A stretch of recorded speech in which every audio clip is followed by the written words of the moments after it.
ম্যাচের বয়স সবেমাত্র ৯ মিনিট। হঠাৎই যেন ডালাসের AT&T স্টেডিয়ামে নেমে এলো এক পিনপতন নীরবতা। স্তব্ধ ৭০,০০০ কণ্ঠ, কারণ রেকর্ডের বরপুত্র যে ইতিহাসের দরজায় কড়া নেড়েও ফিরলেন শূন্য হাতে। সেই মুহূর্তে জাল খুঁজে পেলে তিনি বনে যেতেন বিশ্বকাপের সর্বকালের সর্বোচ্চ গোলদাতা। গোলটি তিনি মিস করলেন ঠিকই, কিন্তু সেই ব্যর্থতাকেও জড়িয়ে নিলেন ইতিহাসের মোড়কে।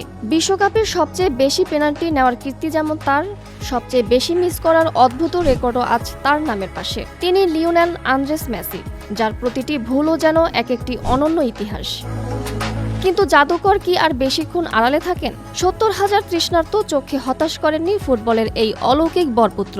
সবুজ ঘাসের ক্যানভাসে তিনি ঠিকই খুঁজে নিলেন জালের ঠিকানা, করলেন চোখ ধাঁধানো দুটি গোল, আর তাতেই ওলটপালট হয়ে গেল রেকর্ডের পুরনো খাতা।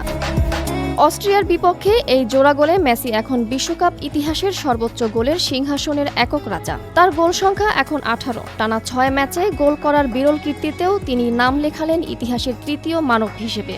আর আকাশের নীল জার্সিতে তার গোল সংখ্যা গিয়ে ঠেকল ১২২-এ, যার উপরে ১৪৩ গোল নিয়ে কেবল দাঁড়িয়ে আছেন চিরপ্রতিদ্বন্দ্বী ক্রিস্টিয়ানো রোনালদো।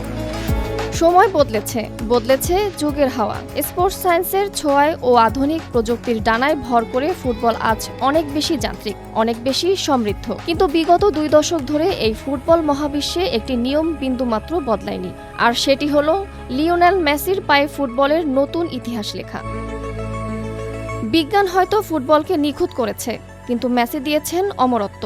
দিন ফুরোবে, ক্যালেন্ডারের পাতা পাল্টাবে, কিন্তু ফুটবলের সবুজ পাতায় এই জাদুকরের রূপকথা লেখা থাকবে অনন্তকাল।